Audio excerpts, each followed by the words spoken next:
Yaorana et bienvenue dans Manava. Ce mercredi 8 mars, c'est la journée internationale des droits de la femme. Et à cette occasion, nous allons faire un point sur la place de la femme en Polynésie, dans la société polynésienne. Mesdames, bienvenue sur le plateau. J'accueille aujourd'hui Tilda Areoe, qui est présidente du CIDFF, donc le Yorama. Centre d'information des droits des femmes et des familles. Ina May, qui est conseillère technique au ministère du Travail et des Solidarités en charge de la condition féminine. Yorama. Marie-Noël Epetaoui, qui est présidente de l'association Vaineorama Tahiti Iti, Yorama. et Julie Pasquier, qui est démographe à l'ISPF, donc l'Institut de la statistique de la Polynésie française. Bienvenue, mesdames. Tilda, première question pour toi. On a l'image d'une société matriarcale en Polynésie. Est-ce que c'est une réalité? Pas vraiment, hein. Lorsqu'on voit encore l'homme encore dominant, hein, je ne pense pas qu'on soit arrivé encore à tout gérer par la femme. Parce que quand on vient de l'extérieur, on a quand même, c'est même plus qu'un sentiment. On voit que ce sont les femmes qui prennent les décisions, qui dirigent à la maison aussi, et que monsieur, bon, on va dire, fait un peu le coq, mais c'est souvent madame qui a le dernier mot. Oui, mais la gestion, elle est différente. On laisse beaucoup de choses à la femme dans une maison. On dit l'âme, elle est l'âme du foyer. Mais l'homme a sa mainmise. Oui. Mm. Alors, quelles sont les missions du CIDFF? Alors, nous sommes là pour écouter tout problème concernant les femmes et les familles. Ensuite, nous avons à orienter ces personnes ou à accompagner, mais en tous les cas, surtout à informer sur tous les droits dont peuvent disposer les femmes et les familles. Oui, ce sont les femmes et les familles, Mm. c'est très important. Ina, quel est le constat du ministère sur la condition féminine en Polynésie? Comment, quel est son rôle par rapport aux droits des femmes? Alors, du côté du ministère, plusieurs opérations dédiées aux femmes ont été menées depuis 2018, notamment pour évaluer quels sont les besoins par rapport à ce pan de la société. Et donc, en 2019, on a réalisé en partenariat avec des associations spécialisées en état des lieux général au niveau de différentes communes pour accompagner des projets de femmes. Donc, entre autres, par exemple, le financement de formation de premiers secours pour pouvoir favoriser l'accès à un emploi. Donc, ça, c'était en 2019.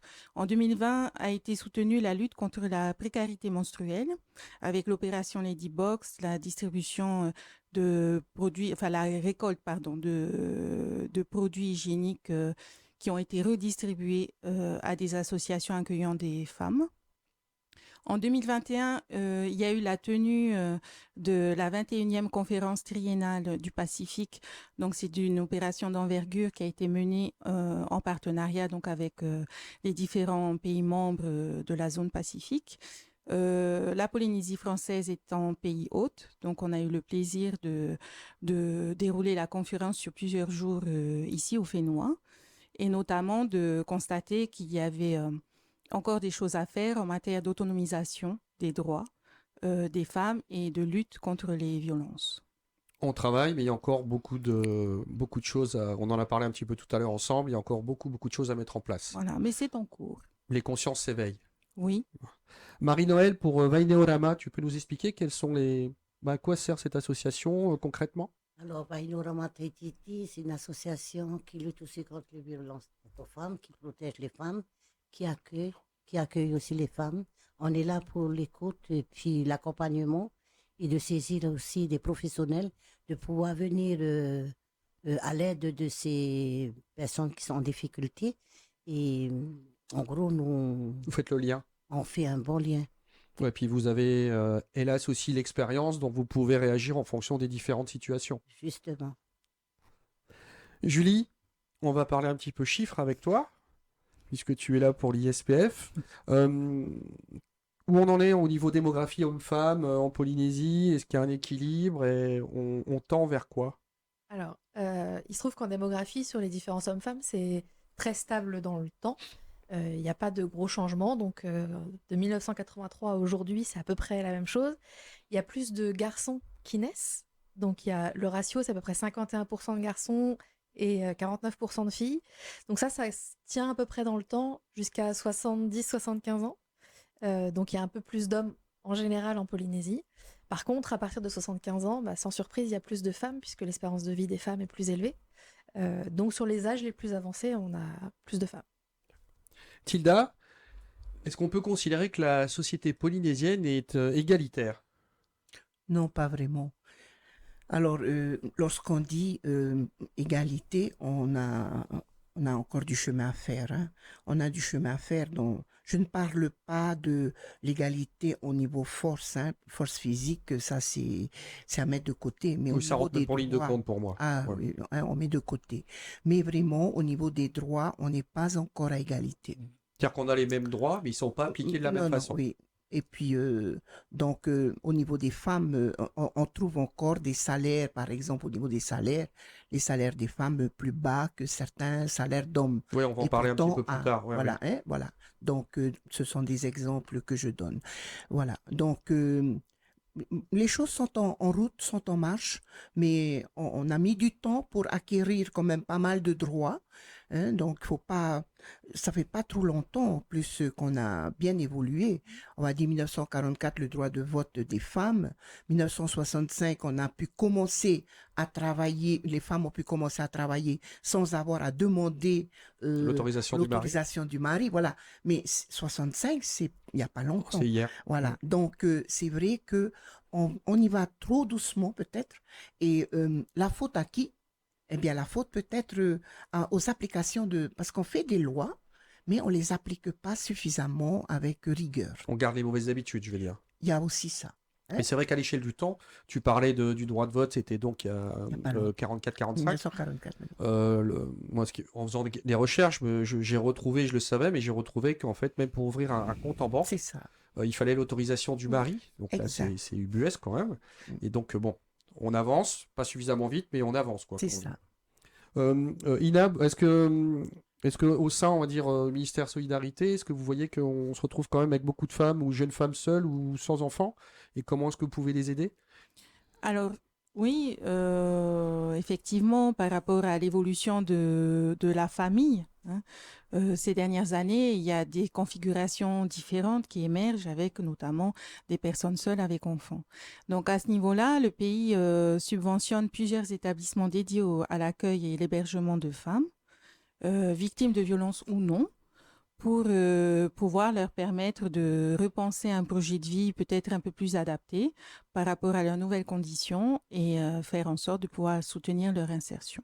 Et ces personnes viennent vers vous naturellement ou par le biais d'associations ou des alertes, je dirais, faites peut-être par un médecin, CPS, enfin les différents Oui. organismes? Les orientations sont diverses, effectivement, c'est très bien résumé. Ça peut passer par un circuit spécialisé, donc par le biais des associations. Ça peut passer par les services du pays, dont notamment la direction des solidarités, de la famille et de l'égalité, donc qui est en charge tout le volet de l'action sociale. Ça peut passer également par d'autres biais comme la justice ou des initiatives individuelles. Marie-Noël, j'imagine que au sein de l'association que tu présides, les violences faites aux femmes sont une très large part. Comment est-ce que ça évolue? Est-ce que ça évolue dans le bon sens? C'est-à-dire, est-ce qu'il y a moins de violences faites aux femmes? Comment on va dire si on doit faire un état des lieux, on en est où? Dans l'état de lieu, la violence a vraiment augmenté et on n'arrête Ouais, non, pas c'est une là. mauvaise nouvelle, ça. Oui. Non, c'est une très mauvaise nouvelle. Hein. Enfin, moi, je suis sur le terrain. Tous les jours, Oui. on reçoit à n'importe quelle heure quoi, la violence. On ne peut pas dire que c'est que le matin. Quoi, hein. C'est à n'importe quelle heure. Et puis moi, je suis là 24 heures sur 24 pour pouvoir vite prendre la personne pour faire un break, pour ne pas aggraver les choses. Ouais, Quoi. l'idée, c'est de pouvoir l'extraire aussi de la C'est de les situation. retirer tout de suite, pas de les retirer, de les protéger tout de suite. Quoi. Moi, je travaille beaucoup avec la gendarmerie. Des fois, on m'appelle, c'est la gendarmerie parce qu'ils se retrouvent avec personne. Et puis, il n'y a pas d'endroit pour la mettre à l'abri. Et moi, je suis à cœur à se déplacer. Ah oui, mais de toute façon, Ça tu me- fais ça parce que tu as une Ouais. compassion et tu veux aider les autres. Ça, je J'ai sais, ouais. l'énergie de prendre tout de suite la personne pour pouvoir la protéger. Et puis, de l'accompagner, de l'écouter. Le plus beau, c'est d'être écouté, de l'écouter. Parce qu'il y a des femmes qui aiment, quand tu l'écoutes, ils sont tellement bien de tout remettre sur toi. Bah, enfin, quelqu'un qui fait attention à elle. Voilà, c'est ça, c'est ça. Et après, une fois qu'elle a fini de parler, elle se sent très bien. Et après, tu te cherches la solution, qu'est-ce que tu dois faire. Et tu as une idée des. Tu dis que les violences ont largement augmenté. Alors, je pose la question à Marie-Noël, mais mesdames, je pense que vous avez Oui. votre point de vue aussi. On a les causes, on en connaît la raison. Enfin, la raison, on dit toujours c'est l'alcool, c'est la drogue, quelque part, oui. Mais avec l'écoute, quand j'écoute, ce n'est pas vraiment à cause de ça, hein. C'est la vie c'est la vie qu'ils ont vécue ensemble, puis la jalousie ou il n'y Non, a mais pas ça, d'argent. c'est le propre, on va dire, la C'est dans nature la de vie l'être familiale. humain. C'est-à-dire que la jalousie, ça existe de tout temps. C'est parce que s'ils n'ont pas d'argent et puis même aussi ils vivent aussi Ouais, dans ouais. la vie familiale. Paupérisation de la population, donc un peu moins Voilà, de et revenus. puis entre eux, puis voilà, ça fait explosion. Kilda, Oui, je pense que ça tient de la mentalité de certaines personnes qui pensent que ben, l'homme est supérieur aussi Mm. et lui, il a la force, il a le droit, c'est le chef de famille. C'est Pendant ça. longtemps, on l'a considéré comme tel. Après, il y a une notion aussi de possession. On est propriétaire de la femme qu'on a, qu'on soit marié ou pas. Et on se dit, ben, elle n'a pas le droit de partir. Donc presque tous les féminicides, je irai plus loin que violence, féminicides, on constate qu'au moment où la femme décide de partir, c'est le moment où elle se fait tuer. C'est-à-dire que on n'admet pas toujours que cette séparation se passe. on va être très franc, on a parlé d'un sujet précis tout à l'heure quand on s'est rencontrés. Pour moi, c'est aberrant, c'est qu'il y a cette notion de possession. Et hélas, la famille fait bloc. Alors, il y a des exceptions, mais fait bloc autour de la personne violente et non pas autour de la personne violentée. C'est l'exemple que tu m'as donné tout à l'heure, c'est aberrant, quoi, je le redis, mais donc il y a encore des vraies mentalités à changer. Tout à fait. Tout à fait, parce que il y a la famille qui a son enfant, c'est son enfant, et qui ne veut pas voir les défauts de son enfant, et qui ne veut pas voir son enfant incarcéré. Donc, voilà. Donc, on préfère s'en prendre à l'autre en face en disant, c'est ta faute, plutôt que, oui, je reconnais que mon fils est violent. La prise de assez conscience est compliqué. très difficile. Ah oui, c'est C'est très difficile. difficile. C'est difficile de trancher dans la vérité, dans la lumière, dans la vérité. Bon, mais j'imagine que vous travaillez dans ce sens-là et que c'est pas facile. Mhm. On marque une pause et on se retrouve dans un instant.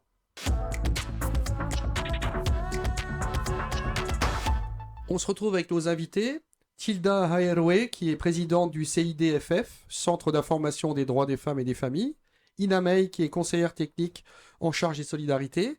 Marie-Noël Apetaoui, qui est présidente de l'association Vaine Orama Tahiti. Et Julie Pasquier, qui est démographe à l'ISPF, donc l'Institut de statistique de la Polynésie française. Tilda, est-ce que la nouvelle génération est plus revendicatrice et est-ce qu'elle est à même de faire valoir ses droits? Je pense bien. Je pense que les femmes ont beaucoup plus de diplômes que les hommes. Donc, elles aimeraient certainement prendre plus de place, hein. Moi, je me rappelle avoir vu pour la première fois une femme sur un gros camion. Ça m'avait surprise. Et après, j'ai appris qu'il y avait un commandant de bord aussi, femme, aussi, j'ai été aussi surprise. Donc voilà, il faut changer nos mentalités et se dire que la femme, elle peut avoir accès donc à tous les postes. Et malheureusement, je pense qu'il reste encore au niveau scientifique, il faut encore qu'elle perce davantage. Alors j'allais poser l'autre question, c'est que il y a une réalité, c'est qu'à diplôme égal, les salaires ne sont pas spécialement égaux. Malheureusement, c'est ce qu'on retrouve encore dans certaines sociétés, cette société entreprise, hein. Donc, je pense qu'il va falloir qu'ils corrigent ça, hein, parce que sinon, on va mettre des jugements en route, hein. Oui, c'est ça, parce que c'est inscrit dans le code du Oui, travail. c'est dans le code. Alors Voilà. comment est-ce qu'on peut l'expliquer? Pourquoi on en est arrivé là? Je pense qu'il n'y a pas d'explication à donner. On n'a pas toujours à se justifier, hein, de tout, mais c'est d'appliquer. Et appliquer aussi que quand on recherche une personne, il faut mettre H bar F. de telle manière qu'on ne recherche pas que des Ce hommes. sont discriminatoire. Voilà. Ouais. Et puis, il faut habituer aussi les entreprises à ce qu'elles mettent aussi dans leurs statistiques le nombre de femmes qu'elles embauchent par rapport aux hommes. Je ne vois pas pourquoi on passe à une parité politique et pas une parité dans dans les sociétés et les entreprises, ainsi que dans les collectivités. Je pense qu'il y a beaucoup de choses à faire à ce niveau. Julie, est-ce que tu as quelques chiffres qui vont pouvoir étayer ce que vient de nous dire Tilda? Oui. Alors, pour reprendre sur le début, concernant le niveau de diplôme, donc en effet, les femmes sont plus diplômées que les hommes, et c'est pas une nouveauté. On en parle souvent comme si c'était quelque chose de nouveau. Au recensement de 1983, c'était déjà le cas. Donc, c'est des tendances longues, hein. Les femmes, elles sont plus diplômées, et surtout, elles ont des niveaux de diplôme, en dehors de juste la différence diplôme-pas diplôme, elles ont des niveaux de diplôme qui sont plus élevés. Donc, il y a quand même beaucoup de femmes, enfin beaucoup plus de femmes qui sont diplômées du supérieur, donc bac plus 2, 3, 4, etc., que les hommes. Elles sont plus nombreuses à avoir le bac. Et donc, les hommes, on les retrouve un peu plus dans les catégories CAP, BEP, enfin, ce type de diplôme. Mais voilà, il n'y a pas de sujet, elles sont plus diplômées. À niveau de diplôme égal, évidemment, elles sont moins payées. Alors ça, c'est un peu caché parfois parce qu'en Polynésie, si on parle en équivalent temps plein, alors on va imaginer que tout le monde est payé sur 39 heures, mais les femmes, elles gagnent à peu près la même chose que les hommes, même un tout petit peu plus. Donc, c'est un peu le haut de la montagne. Il y a un mais qui arrive. Oui, c'est l'arbre qui cache la forêt, puisqu'en réalité, si on revenait au salaire, au salaire réel, si je peux dire, ben, c'est pas tout à fait comme ça que ça fonctionne, puisque les femmes, elles sont plus souvent en contrat précaire, elles sont plus souvent à mi-temps, enfin, donc à temps partiel, donc tout de suite le salaire, il diminue. Elles sont moins nombreuses en emploi, et quand elles sont en emploi, c'est plus difficile de le conserver. Donc, pour schématiser un petit peu, en gros, une femme qui est en emploi, elle a plus de risques de le perdre dans l'année. Et une fois qu'elle l'a perdu, elle a plus de difficultés à le retrouver qu'un homme. Donc, si on se base seulement sur le niveau de salaire moyen, c'est vraiment l'arbre qui cache la totalité de la forêt qui ne fonctionne pas très bien. Et oui, il y a un gros différentiel. Et clairement, en termes d'inégalité salariale, les femmes sont perdantes. Enfin... Alors, mesdames, qu'est-ce qu'on peut faire concrètement? Ina, qu'est-ce que tu en penses? Mais le ministère est à l'œuvre déjà en matière d'emploi, puisqu'il y a différentes dispositions qui voient le jour de manière progressive. Donc déjà, au niveau de la qualification, formation, il y a quand même tout un dispositif qui a été présenté par notre ministre concernant l'apprentissage. Donc, il va notamment prendre en compte les femmes et leurs différentes problématiques rencontrées sur le terrain pour pouvoir ajuster au mieux les programmes qui seront développés. En parallèle, donc, vont être prises en compte également d'autres problématiques comme la santé ou autres qui ne devraient pas forcément impacter au niveau de l'insertion professionnelle pour pouvoir les repenser et faire en sorte qu'il n'y ait plus, que les inégalités disparaissent progressivement, on va dire. Alors, les femmes que vous êtes, l'expérience que vous avez et vos connaissances respectives, on parle de salaire et d'inégalité salariale, parce que c'est une réalité. Alors, même si beaucoup de gens essayent de faire en sorte que ça avance, c'est toujours pas le cas. Mais est-ce que vous connaissez, vous, des femmes qui ont réussi à avoir des postes à responsabilité dans les grandes entreprises, ou on parlait dans les administrations, ou ce genre de choses? Est-ce que vous voyez les choses évoluer? Alors, ma question était un peu longue, mais maintenant, voilà, je vous laisse, Tilda, si tu veux. Est-ce que pour toi, ça évolue dans le bon sens? Alors, on retrouve des chefs. Oui. Maintenant, je vais dire, même au niveau grammatical, on a avancé aussi dans ce domaine. On peut dire des chefs avec deux F, E, S, alors qu'à une époque, on n'avait pas ça. Voilà. Donc, on retrouve des chefs d'entreprise beaucoup plus qu'autrefois. Autrefois, elles étaient l'aides du mari, mais maintenant, elles passent devant. Elles deviennent chefs d'entreprise. J'aurais voulu aussi revenir un peu sur le fait que quand il faut accompagner les enfants chez le médecin, c'est souvent la femme qui demande congé. Là aussi, il faudrait qu'on puisse rattraper ça. Et pourquoi pas que l'homme accompagne son enfant chez le médecin. Ça va changer un petit peu la façon de voir. J'ai été directrice d'école. À chaque fois, c'était mes enseignantes qui devaient partir pour aller chercher l'enfant. Et je disais, mais ton mari, il est le papa aussi. Voilà. Ah, mais tu as raison à 2000%. C'est un petit peu pour ça aussi que j'aimerais qu'on rétablisse un petit peu cette loi sur l'égalité. Mais est-ce qu'on donne autant de responsabilités aux femmes qu'aux hommes? Encore une question ouverte. Ina? Ben, du côté du travail et de la solidarité, dès son arrivée, il y a eu la nomination de chef de service, hein, puisque quand la ministre a pris ses fonctions, il n'y avait personne dans ces différents services. Donc, au niveau du CEFI, c'est une femme. Au niveau de la DSFE, c'est une femme. Et au niveau de l'IME, c'est également une femme. Donc, c'est pour vous dire à quel point le sujet est quand même pris à cœur à notre niveau. D'accord. Alors, est-ce qu'elle est... donc, c'est les postes qui ont été créés ou... Oui. Non, non, ce sont des personnes qui ont été jugées compétentes Très bien. pour Est-ce qu'elles occuper ont le ces même postes. salaire que leurs prédécesseurs, si c'était les hommes? Alors, je vous avoue très sincèrement que je ne connais pas le montant de leur salaire respectif, donc je ne vais pas m'avancer sur ce que je ne maîtrise pas. Mais en tous les cas, En tout cas, on espère. elles occupent les mêmes responsabilités que leurs prédécesseurs, hommes ou femmes, et mènent à bien leur mission. Marie-Noël, toi, avec ton expérience, tu trouves que les femmes prennent de plus en plus de postes à responsabilité et qu'on avance dans le bon sens? Oui, on avance dans le bon sens. On avance dans le bon sens. Oui, tu trouves que c'est... Alors, C'est on tout. n'avance pas assez vite, mais on avance. Il faut avancer. Julie, tu as quelques... Julienne s'attendait, se disait... bon, Ouais. J'ai pas beaucoup de chiffres, si ce n'est pour rebondir sur les chefs d'entreprise, puisque là, on a quelques informations via le répertoire des entreprises, donc les numéros Tahiti qu'on venait vous enregistrer à l'ISPF.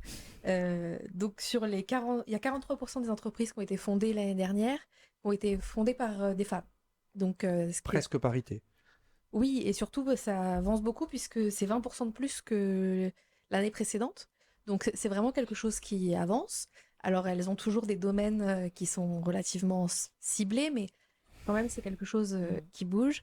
Et sinon, pour mon avis plus sur la Bien sûr. question, je pense quand même qu'il y a de plus en plus de femmes dans les postes de cadre, dans les postes de direction, même si c'est pas toujours complètement équivalent. Il y a aussi plus de femmes dans le public, alors c'est là où c'est un peu différent. C'est aussi pour ça qu'on avait cette observation sur les salaires tout à l'heure. C'est les femmes sont plus nombreuses dans le public que les hommes. On sait que le public en Polynésie est un petit peu mieux rémunéré que le privé, donc ça explique aussi ces différences-là. Après, est-ce qu'elles accèdent aussi vite que les hommes?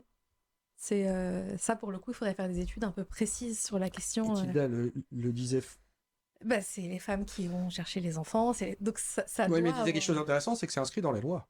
Il Hum. n'y a pas un homme-femme, oh, ben, comme tu es un homme, tu vas être un peu mieux payé, alors que dans la réalité, c'est souvent le cas, alors que la loi impose qu'il n'y ait pas d'inégalité. 2014, il y a eu cette loi pour dire que, eh bien, on a voté pour l'égalité réelle, hein. Ce qui est Mais- incroyable, c'est mais qu'il a ça met fallu faire une toujours- loi pour ça quand même. Ça met déjà. du temps pour les applications de loi, hein. Et voilà. Mais il faut, je pense, rester vigilant et le rappeler constamment. Je crois que c'est important. Il faut Alors, tu as parlé justement de cette notion c'est souvent madame ou mademoiselle qui emmène les enfants, qui va aller chez le médecin.